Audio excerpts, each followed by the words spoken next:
672 and we're dividing it by 22. 672 is called my dividend.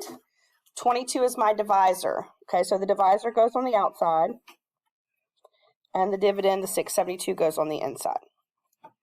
And if we remember way back whenever we learned how to do long division forever ago, I have 2 digits on the outside and my divisor is 22. So when I look at my dividend, I have to include 2 digits, right? Because I can't fit 2 digits into one.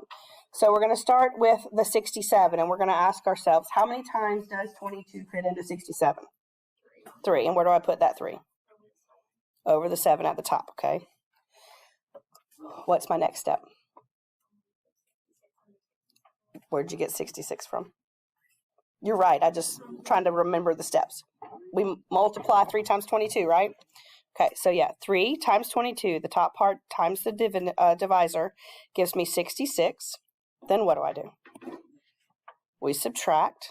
Okay, 67 minus 66 is 1. And then what else do? Bring down that 2. Bless you. And then we try again, right? Does 22 fit into 12? No, so what do I put at the top? Not yet. A 0, because it doesn't fit in, right? And normally if I wanted to continue, I would put a decimal, add some zeros, and keep going. However, with polynomials, you can't put decimals there, so we're not going to do that. But what I do want to talk about is what things are called. Okay, so this 30, that is called my quotient. Again, the 22 in the front, that is called my divisor. And then what would 12 be called? The remainder, okay? And so when we get, especially with our polynomial long division, when we get to doing this, there's a particular way we write our answer. And this is how we do it. We write our answer with our quotient, okay, plus our remainder over our divisor. And I know we didn't usually write that when we did long division umpteen years ago. However, with polynomials, we have to write it like that. So we're going to get in the process. Which part is my quotient in my division that I just did? 30. Okay. Plus, what was my remainder? 12 over what was my divisor? 22. Okay. So again, with polynomials, it is more acceptable to write it that way. We wouldn't usually write numerical answers that way, okay? But this is what we need to remember on how we're going to do it. Quotient plus the remainder over the divisor. Okay, so we look how many times does it fit into it. We put that on the top. We multiply. We subtract. We bring down any other terms, and we continue until we don't have any more terms to use. Is everybody ready? Okay. Quotient plus remainder over divisor is how we're going to be writing these answers. And again, these aren't necessarily difficult. They can just get a little long sometimes, and you just have to be very careful with your adding and your subtracting and your combining your terms.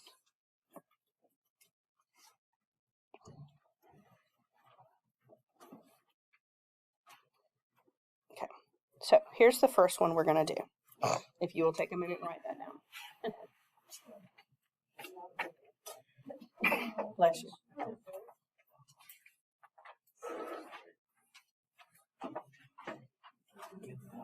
We are going to divide the polynomial 6x squared plus 7x plus 2 by another polynomial 2x plus 1.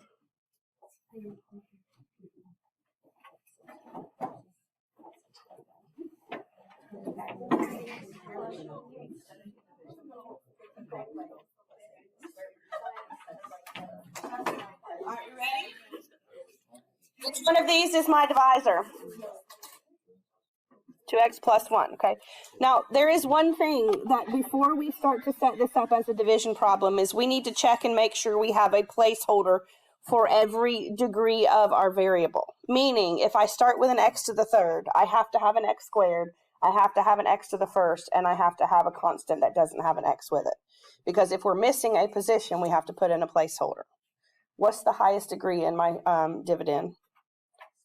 The squared. So do I have a squared, an x, and a constant term? Yes. And then in my divisor, what I'm dividing by, I have an x and a constant. So I'm not missing anything. Okay, so we're going to put that 2x plus 1 on the outside.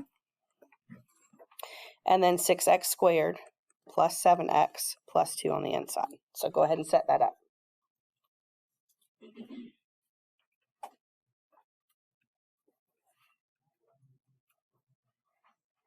Everybody ready?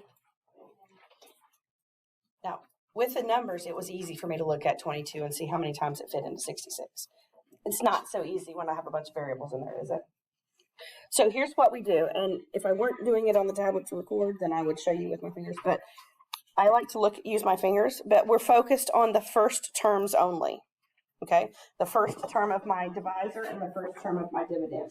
And what I want to know is, what do I multiply the 2x by to turn it into 6x squared? 3x. Okay, so I'm going to take that 3x and I'm going to put it over my second term at the top. Because there are two terms that I'm dividing by. I mean, the placement doesn't really matter with these. I just try to keep it consistent because there are two terms on the outside. I put it over the second term on the inside. If there were three terms, I'd put it over the third. Does that make a little bit of sense? All right, then what we're going to do is we're going to take that 3x and it gets multiplied by both the 2x and the 1. So we're going to multiply 3x by 2x, which gives me what? 6x squared, right? And then 3x times positive 1, which is a positive 3x. Okay, the 3x at the top that I figured out I needed to multiply 2x by to end up with 6x squared. And then I take it and multiply by each term. Now, when we divide, our next thing is to do what? We subtract, okay?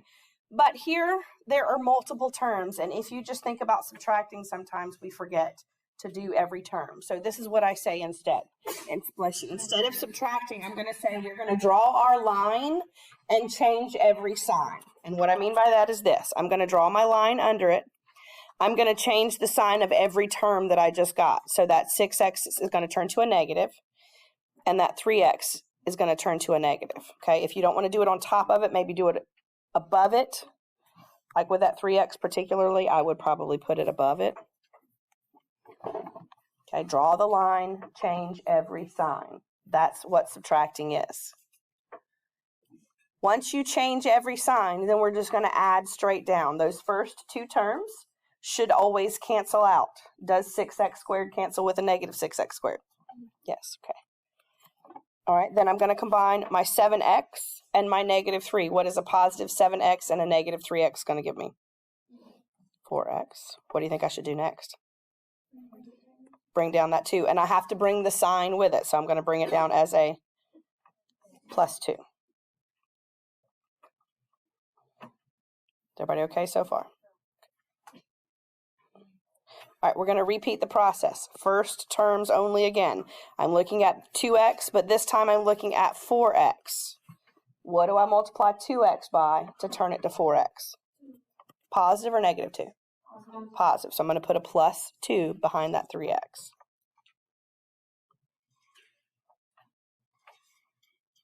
We're going to multiply again. Just the 2 this time. So 2 times 2x is going to give me 4x. Okay. And then 2 times 1 is going to give me 2. And then again, we draw our line and change every sign. Draw your line, change every sign.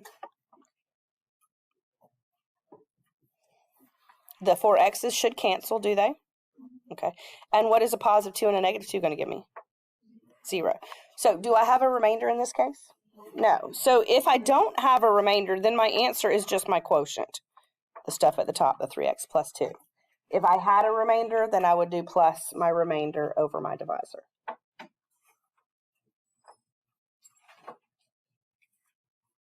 Kind of okay? Right. Let's try another one together. Oh.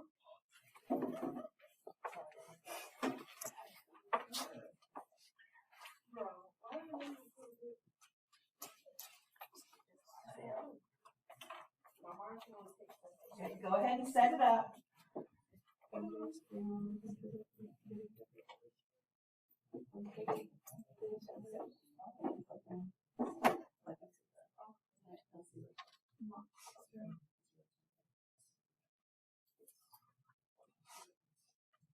All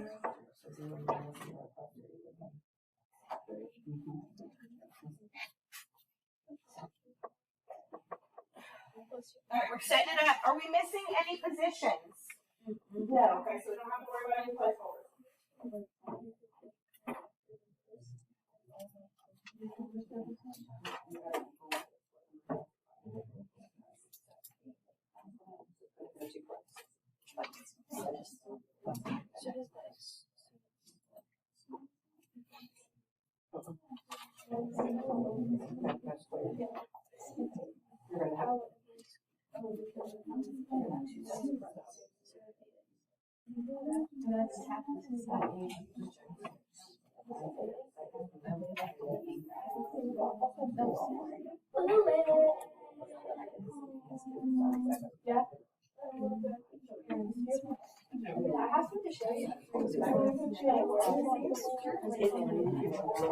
All right, x plus 5 goes on the outside.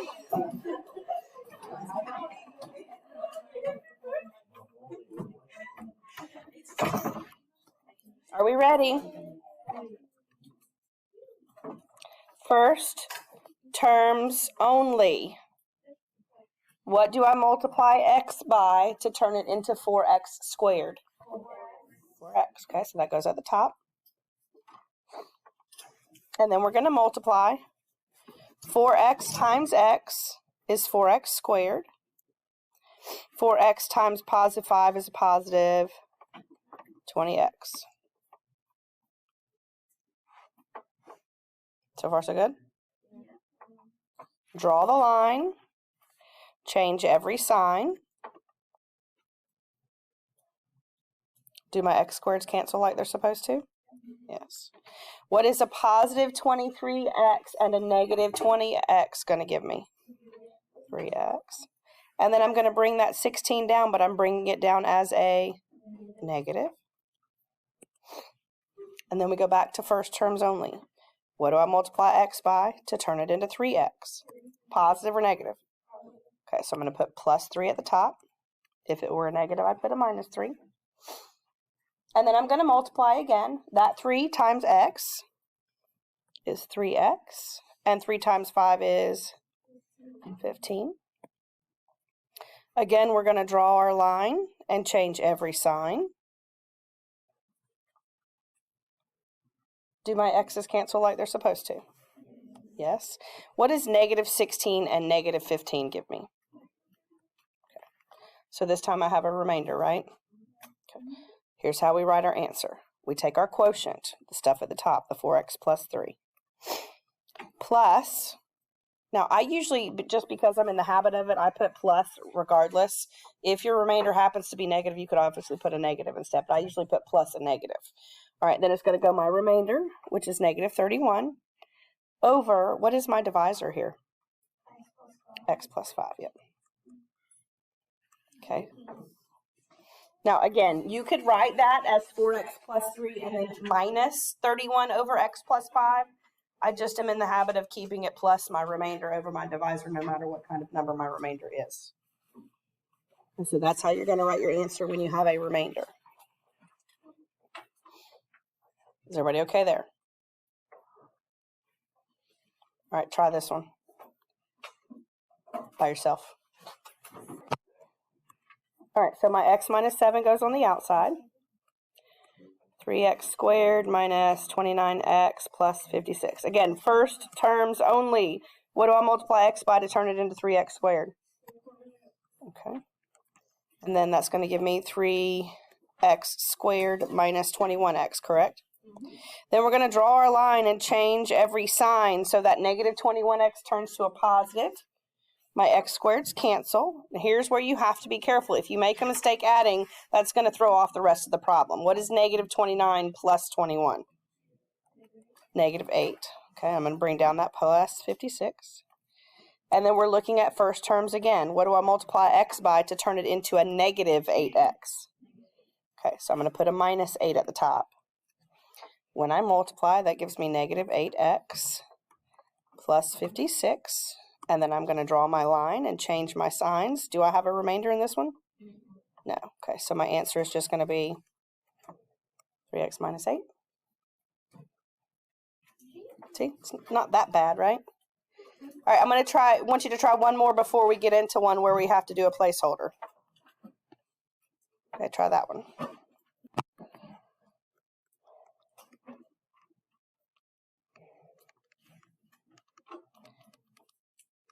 All right, again, first terms only. What do I multiply x by to turn it into 9x squared? Okay. 9x times x is 9x squared. 9x times negative 1 is negative 9x. I'm going to draw my line and change every sign. The x squareds cancel. What is negative 21 plus 9? Negative 12x. Okay, I'm going to bring down that negative 20. So first terms again only. What do I multiply x by to turn it into negative 12x? Okay. Negative 12 times x gives me negative 12x. Negative 12 times negative 1 is a positive 12. But again, we're going to draw our line and change our signs. The 12s cancel. What is negative 20 and negative 12 going to give me? So I do have a remainder.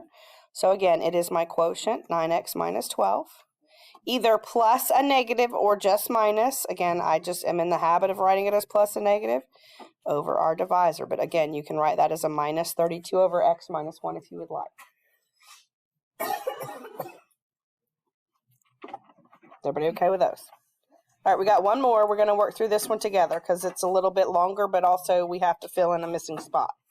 Okay?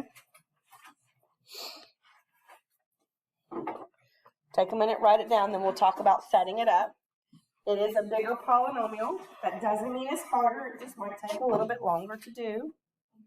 We're also dividing it by a trinomial instead of a binomial. That doesn't change the process, though.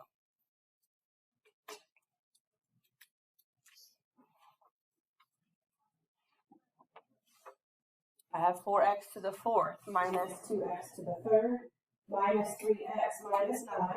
And I'm going to divide that by 2x squared minus x minus 3. Do I have a place that I'm missing? Yeah. Yes, okay.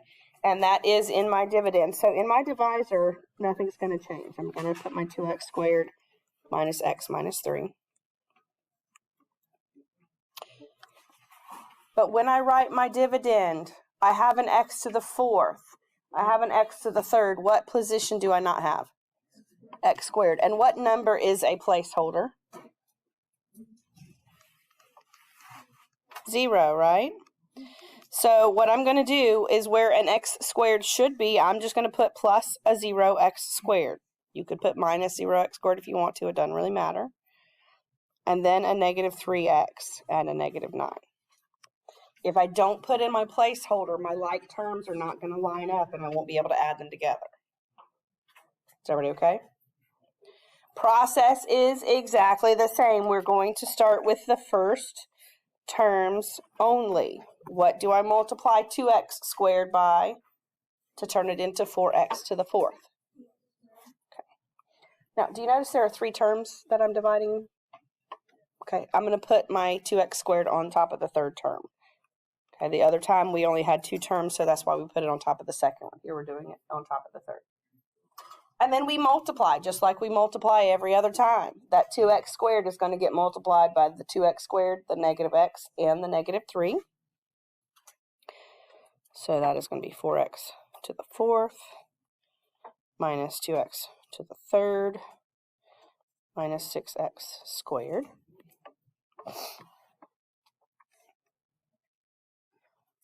Then what do? Draw the line in. Change the signs, but this time there are 3 terms. Make sure you change all 3 of them. Negative, positive, positive. Do my first terms cancel like they're supposed to? Okay. What happens to my second terms, though? They also cancel, all right? So then 0x squared plus 6x squared is 6x squared.